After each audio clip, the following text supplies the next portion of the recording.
Welcome to our channel. In today's video, we dive into the key updates to Germany's Skilled Immigration Act. Whether you are looking to move to Germany for work or explore opportunities, understanding these changes is crucial. Let's get started. हमारे channel पर आपका स्वागत है दोस्तों। आज के इस video में जर्मनी के स्किल्ड इमिग्रेशन एक्ट में हुए अहम बदलावों पर चर्चा करेंगे। अगर आप जर्मनी में काम करने के लिए आना चाहते हैं या नई संभावनाओं का पता लगाना चाहते हैं, इन बदलावों को समझना बेहद जरूरी है दोस्तों। तो चलिए शुरू करते हैं। नमस्कार दोस्तों, आपका हमारे चैनल में हार्दिक स्वागत है। हम जर्मनी प्लेलिस्ट के अंतर्गत जर्मनी आने से संबंधित सूचना परक वीडियो आपके समक्ष प्रस्तुत करते रहते हैं। जहां दोस्तों आज हम आपके लिए लेकर आए हैं जो कि बहुत ही चर्चित विषय है। जैसा कि आप सभी लोगों को मालूम है कि मार्च 2024 से जो इंडियंस हैं जो जर्मनी में आते हैं, ब्लू कार्ड प्राप्त करते हैं जॉब कॉन्ट्रैक्ट के आधार पर, तो उनके लिए बहुत बड़ी खुशखबरी है कि वो ऐसे ब्लू कार्ड होल्डर जो इंडिया से जर्मनी आए हैं और मार्च 2024 के बाद आ रहे हैं, वो अपने पेरेंट्स को भी ला सकते हैं। पेरेंट्स का मतलब दोस्तों ये हुआ कि मान लीजिए अगर कोई महिला है तो वो अपने माता पिता को भी बुला सकती है और अपने सास ससुर को भी बुला सकती है। ये इसका मतलब हुआ दोस्तों। तो हम आज चर्चा करने वाले हैं, जैसा कि आप स्क्रीन पर देख रहे होंगे, the new skilled immigration act at a glance. The new skilled immigration act, जिसको FEG कहते हैं, makes it easier for skilled workers with vocational training and individuals with practical knowledge to immigrate to Germany. जी हाँ दोस्तों, मैं इसी की बात कर रहा हूँ। तो ये नए कानून के अनुसार जो एग्जिस्टिंग मैकेनिज्म है स्किल वर्कर के लिए, वो क्या है कि यूनिवर्सिटी डिग्री होना चाहिए, या जैसे कि EU ब्लू कार्ड होल्डर जो हैं वो कुछ केसेस में जो है सो पहले अपने माता पिता को बुला सकते थे। अब कुछ और एडिशन हुआ है। In addition the new opportunity card, जिसको चांसन कार्टे बोलते हैं, ये इनेबल करता है थर्ड कंट्री नेशनल्स को कि यहाँ आकर के एम्प्लॉयमेंट वो ले सकते हैं, और एम्प्लॉयमेंट लेने के बाद वो अपने पेरेंट्स को भी बुला सकते हैं। तो जो The new law has several parts. The provisions were phased in since November 2023. Here is an overview of the amendments. So, my dear friends, the new EU Blue Card since November 2023 speaks about this. In implementing the requirements of Directive European Union 2021/1883, the German legislator has restructured and widened the migration possibilities with an EU blue card. तो इसने बहुत अच्छा मौका दिया है। उसमें क्या किया है इन्होंने कि लोअर सैलरी थ्रेशोल्ड्स के बारे में भी उन्होंने बताया है कि the salary thresholds for the European Union blue card in regular and shortage occupations was significantly lowered. A minimum salary of 45.3% of the annual contribution assessment ceiling for pension insurance, that is again amended in 2024, and now it is 41,041.80 euro yearly. So now this applies to shortage occupations and new entrants to the labor market. For all other occupations, the figure is 50%, that is 45,300 euro per annum. और wider group of people को भी cover किया है इसमें।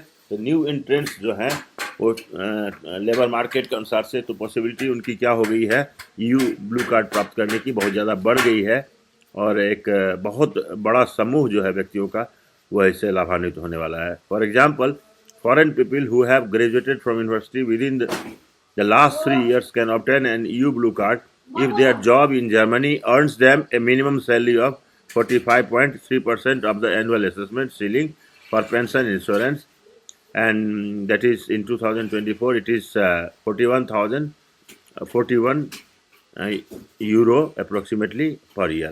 This applies to both regular and shortage occupations. फिर IT specialist जो है उनके लिए है कि another chance change is that IT specialists now are able to obtain an EU blue card if they do not have a university degree but can prove that they have at least 3 years of comparable professional experience. In this case, the lower salary threshold for shortage occupations applies 45.3% of the annual assessment ceiling. In 2024, now it is 41,041 euro. और हम फिर बात करते हैं extension of the list of shortage occupations की. The list of shortage occupations for the EU blue card was significantly expanded. In addition to the existing shortage occupations, mathematics, IT, science, engineering, and human medicine, skilled workers in the following occupations are able to obtain an EU blue card if they meet the other requirements. So, other requirements क्या है? Manufacturing, mining, construction और distribution managers, information and communications technology service managers, इन लोगों को मिल सकता है. Professional service managers such as child care और health services managers, veterinarians, dentist, pharmacist, nursing और midwifery professionals, school and out of school teachers and educators. So you can find the detailed list of shortage occupations here. If you click here, you'll get this. Suppose I am clicking here and I want to show you. So it is like this. So this is the federal government. They have listed out list of shortage occupations according to section 18G(1)(2)(1) of the Resident Act. Offense G. The list of shortage occupations in Germany is provided to lay out comprehensive information for prospective skilled workers and employers on the regulations of the new Skill Immigration Act. Having knowledge of the current shortage occupations, specific job titles is especially of significance for application procedure for the EU Blue Card and the point system for the Opportunity Card, that is chance and card है.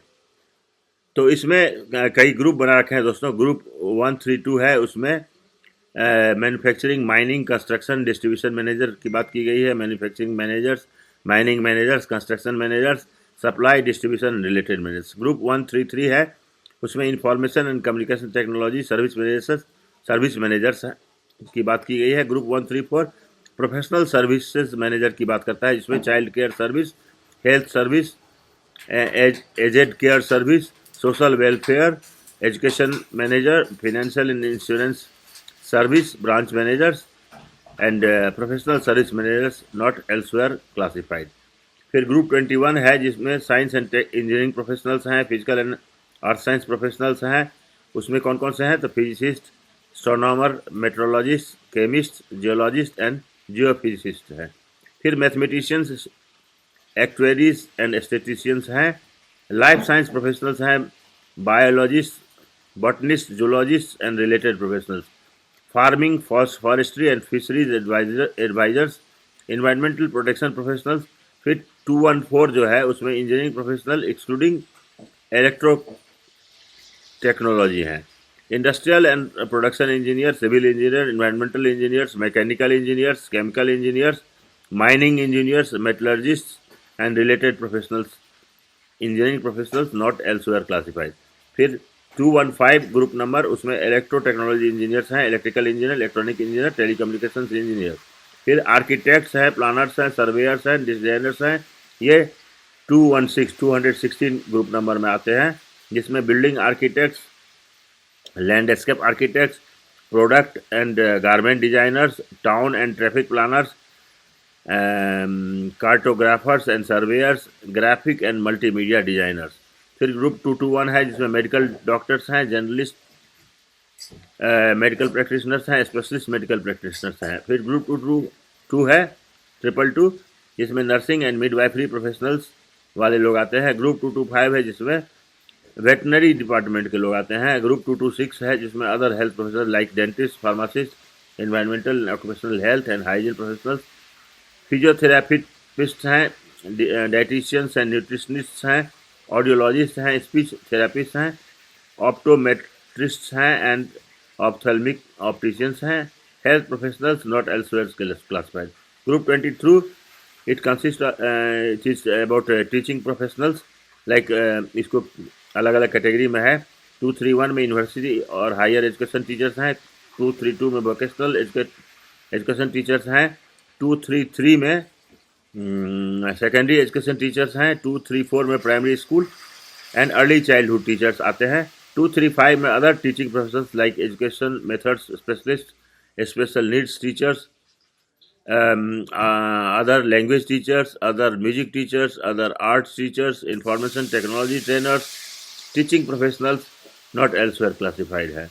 फिर group 25 है जिसमें information and communication technology professionals आते हैं, इसमें भी फिर सब कैटेगरी है। 251 software and applications developers and analyst, जिसमें सिस्टम एनालिसिस्ट है, सॉफ्टवेयर डेवलपर्स हैं, वेब एंड मल्टीमीडिया डेवलपर्स हैं, एप्लीकेशन प्रोग्रामर्स हैं, software and application developer and analysis not elsewhere classified. फिर 252 में डाटाबेस एंड नेटवर्क प्रोफेशनल्स हैं जिसमें database designers and administrators, system administrators, computer network professionals, database and network professionals not elsewhere classified. तो इस तरह से ये पूरी की पूरी लिस्ट इन्होंने दे रखी है जिसको आप गो थ्रू कर सकते हैं और देख सकते हैं कि आप किस में आते हैं। And here too, the lower salary threshold for shortage occupations applies 45.3%, यानी 2024 के अनुसार अगर हम बात करें दोस्तों तो ये 41,041 यूरो पर ईयर का एनुअल इनकम का सीलिंग दे रखा है। इसमें short term and long term mobility है। Holders of an EU blue card issued by another EU member, जो दूसरे EU मेंबर कंट्री से आए हैं, now they are also entitled to short term and long term mobility in Germany. वो आ सकते हैं। कितने दिन के ला सकते हैं दोस्तों? तो 90 दिन के लिए आ सकते हैं ब्लू कार्ड होल्डर्स दूसरे EU कंट्रीज से। और अगर कोई लंबा ठहरना चाहता है तो वो भी मुमकिन है दोस्तों। तो लेकिन इनको न वीज़ा की ज़रूरत है, न फेडरल एम्प्लॉयमेंट एजेंसी जैसे चीज़ों की ज़रूरत है। लेकिन 12 महीने रहने के बाद जो है सो उनको लॉन्ग टर्म रेजिडेंसी के लिए भी वो विदाउट वीज़ा भी रह सकते हैं, लेकिन इसके लिए कुछ फॉर्मेलिटीज़ पूरी करनी पड़ेगी। After entering Germany the professional must apply at the foreigners authority for a German EU blue card. फिर facilitated family reunification for EU blue card holders. यही मैं बात शुरुआत में जो कर रहा था दोस्तों कि अब जो नए आने वाले लोग हैं मार्च 2024 के बाद से और जॉब कॉन्ट्रैक्ट पर आते हैं, ब्लू कार्ड होल्डर बनते हैं, तो वो उनके लिए बहुत ही आसान कर दिया गया है फैमिली रीयूनिफिकेशन वीज़ा, और वो अपने पेरेंट्स को बुला सकते हैं। तो EU ब्लू कार्ड होल्डर्स जो पहले यहाँ रह चुके हैं दूसरे यूरोपियन यूनियन मेंबर स्टेट में, वो भी इंटाइटल हैं वो इस प्रिविलेज को प्राप्त करने के, फैमिली रीयूनिफिकेशन वीज़ा के। अगर फैमिली जो आपकी है वो यहाँ आकर के EU ब्लू कार्ड होल्डर हैं, उनको रेजिडेंट परमिट भी मिल सकता है आपके फैमिली मेम्बर को। अगर आपको मिला हुआ है तो वो आप बुला सकते हैं उनको। When a residence permit is issued in Germany, the requirement of sufficient living space, that is section 29 para 1 number 2 of the Resident Act, जिसको बोलते हैं offense G, and the requirement to secure one's livelihood, section 5 para 1 of the Residence Act, offense G, इनके ऊपर ये लागू नहीं होता है। मतलब कोई ज़रूरी नहीं है कि मतलब उसमें आपको ये प्रूव करना पड़ेगा कि आपके पास सफिशिएंट लिविंग स्पेस है या आपके पास जो है सो लाइवलीहुड के लिए पर्याप्त साधन है। You can find further information on the EU blue card in the EU blue card. फिर फर्दर चेंजेस नवंबर 2023 से जो अभी हुए हैं उसमें हम बात कर रहे हैं दोस्तों। Entitlement to residence permit for skilled workers and abandonment of the link between qualification and employment. The two central legal bases for a residence permit for skilled workers with a non-academic vocational training qualification under Section 18A of the Resident Act and skilled workers holding a university degree Section 18B of the Resident Act were amended in two respects. उसमें कौन-कौन सा? तो पहला, first applicants are now entitled to a resident permit if all requirements are met. और दूसरा क्या है? The restriction that individuals may only work on the basis of the skills acquired with the qualification was removed. In other words, if applicants have a non-academic vocational qualification or an academic qualification, they are not restricted to jobs related to that qualification when looking for employment. There are exceptions for regulated professions. In the work visa for qualified professional section, you can learn about what concrete requirements are set in place in order to receive this visa on resident title. ये क्या है, ये भी एक बार देखते हैं. Resident title, resident title है, a residence title entitles people from abroad to enter and reside in Germany. Residence titles may be granted in the form of a visa, a residence permit, an EU blue card, a settlement permit और a permanent EU residence permit. और theme क्या है, तो visa है. तो ये इसकी जानकारी है. फिर employment of professional drivers. The granting of approval by the Federal Employment Agency for employment professional drivers from third countries was simplified. अब ड्राइवर के लिए भी बहुत ही आसान हो गया है. As a result it will no longer be checked whether the applicant has the required EU और EEA driving licence and the initial qualification और accelerated initial qualification. In addition the priority check was abolished and language skills are no longer a requirement. तो priority check क्या है दोस्तों, ये भी देख लीजिए. प्रायोरिटी चेक का मतलब होता है, in some cases the federal employment agency has to check whether there are job applicants with priority rights over migrants. This means investigating whether or not an actual vacancy can be filled by a job seeker in Germany. This criterion is considered to have been satisfied if the employer can prove that there are no suitable applicants among the priority unemployed. तो वो बुला सकते हैं. फिर इसको abolish कर दिया गया है और लैंग्वेज स्किल की भी अब बहुत ज़्यादा ज़रूरत नहीं है. So you can find further information on the regulations for professional drivers from abroad in the special regulation for the professional drivers. ये भी आप एक बार देख सकते हैं यहाँ जा करके. Special regulation for professional drivers क्या है, तो जो इंटरेस्टेड होते हैं working as a professional driver in Germany, that is also possible without formal training. So you can read more over here. The professional driver from third countries can also come up over here. So new employment and recognition rules since March 2024. Residence for the recognition of a foreign qualification. The scope relating to residence for participating in qualification measures in Germany was extended. The previous 18-month residence permit for the purpose of completing adaptation measures, Section 16D, Para 1 of the Resident Act, is now granted for 24 months. पहले 1.5 साल का मिलता था, अब 2 साल का मिलता है. when issued for the first time. It is now possible to extend the permit for a further 12 months up to maximum residence per period of 3 years. और ये और बढ़ा के 1 साल 3 साल तक किया जा सकता है. This amendment gives employers greater flexibility. जो एम्प्लॉयर हैं उनको ये flexibility है. This possibility of secondary employment during the qualification measure was increased from 10 to 20 hours per week. This makes it easier for prospective skilled workers to find their way into the labor market. The purpose of undergoing qualification measures in Germany is for applicants to receive full recognition of their foreign qualifications. The new Skilled Immigration Act introduced 2 new access routes for this purpose: entry and employment under recognition partnership.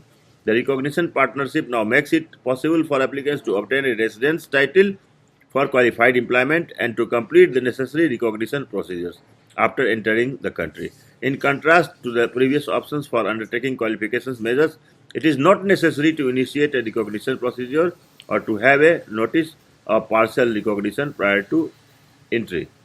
The granting of a visa is linked to the obligation of the prospective skilled worker and the employer to apply for recognition after entry and to actively pursue the procedure. The basic requirements for recognition partnership are, in addition to an employment contract, the existence of a non-academic vocational qualification requiring at least 2 years of training or an academic qualifications, both of which must be recognized by the country of training, and German language skills at level A2. जी हाँ दोस्तों, A2 तो चाहिए. According to the common European framework or reference or languages, resident permits are usually issued for 1 year and can be extended to up to 3 years. The previous residence for recognition under the old version of Section 16D, Para 3, where there is a lack of practical business experience, no longer applies. Individuals who have received a notice of partial recognition and who mainly lack practical business experience now have two options for the purpose of having their qualifications recognized in Germany.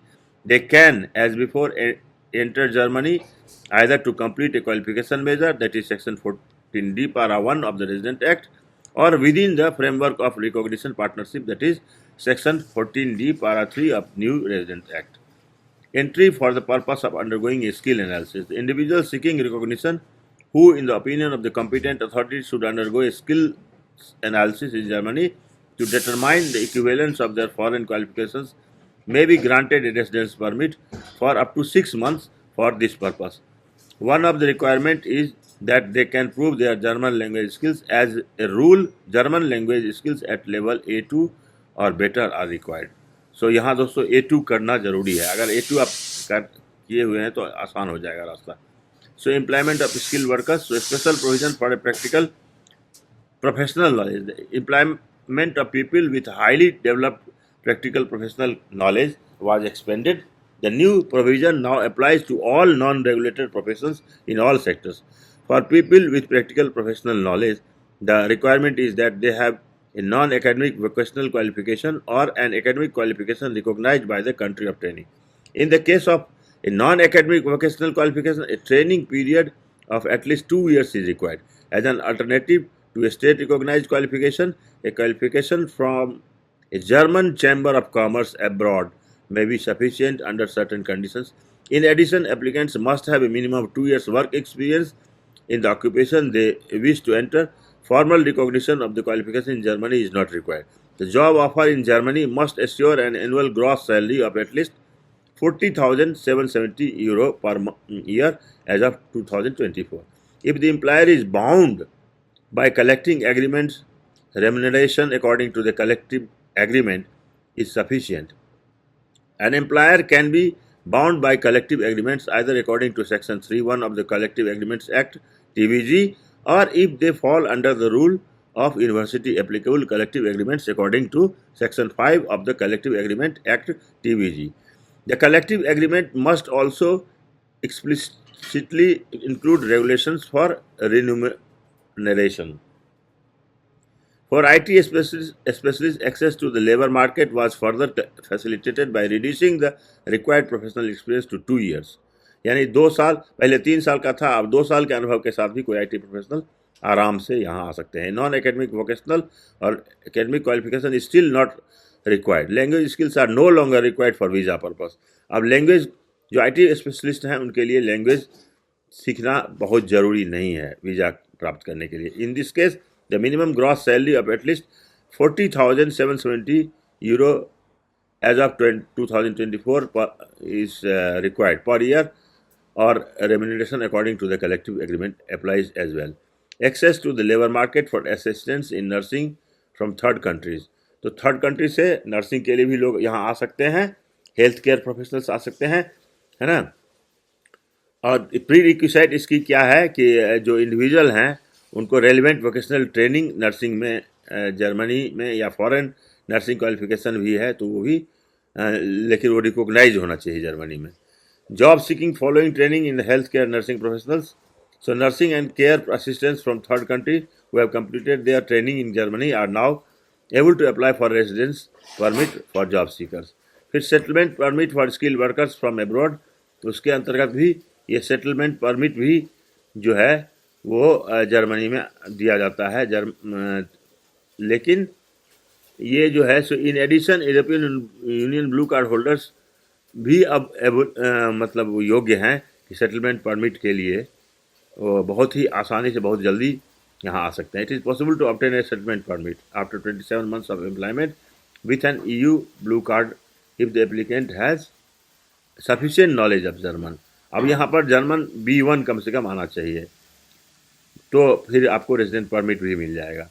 Facilitated family reunification for skill workers. Spouse और minor children moving to Germany to join certain skill workers are no longer required to provide proof of sufficient living space.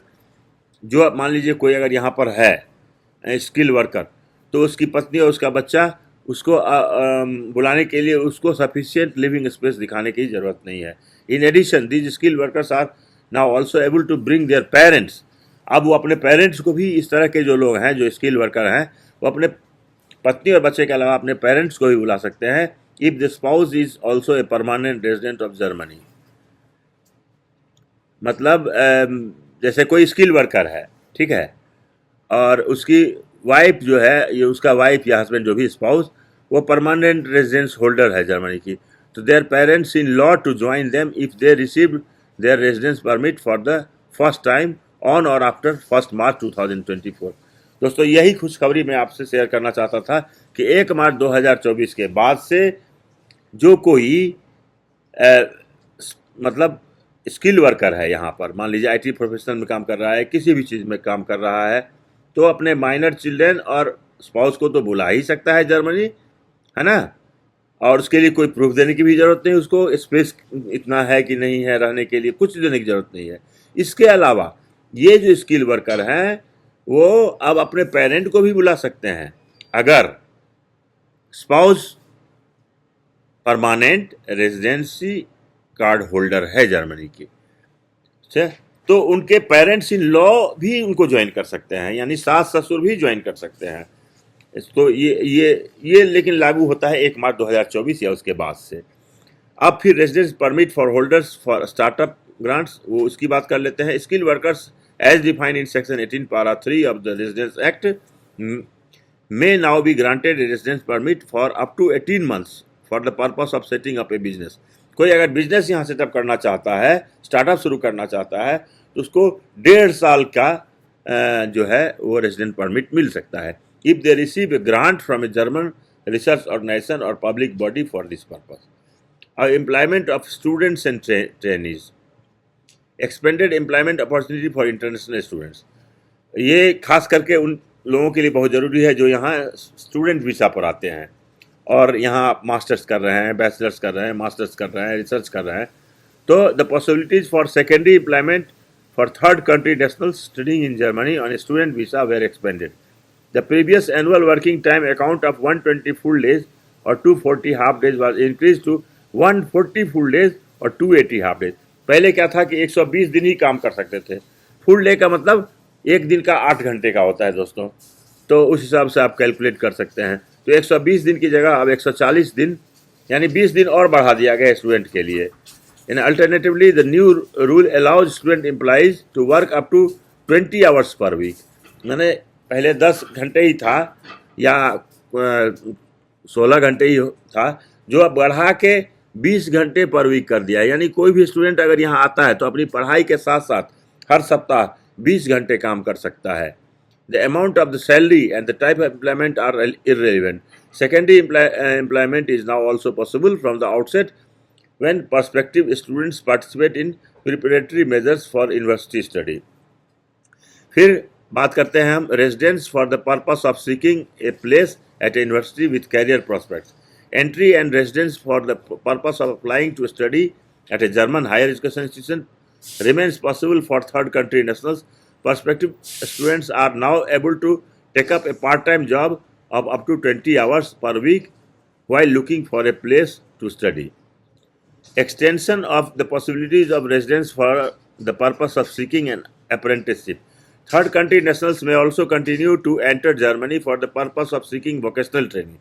The age limit for potential applicants was raised from 25 to 35. पहले केवल 25 वर्ष के उम्र तक के ही आ सकते थे इसके अंतर्गत, अब 35 वर्ष तक की आयु के लोग भी मतलब वोकेशनल ट्रेनिंग के लिए आ सकते हैं। And the German language requirements were lower to level B1। पहले थोड़ा ज़्यादा जानकारी थी, अब B1 करके भी आ सकते हैं। This opens up residence for the purpose of seeking vocational training to a larger group of third country nationals. The previous maximum residence period of 6 months was increased to 9 months. In addition, people with the residence permit are now able to take up secondary employment of up to 20 hours per week and to do job trials for up to 2 weeks. Extended opportunities for secondary employment for apprentices.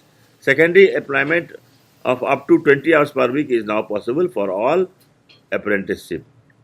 Short term quota employment भी है ना।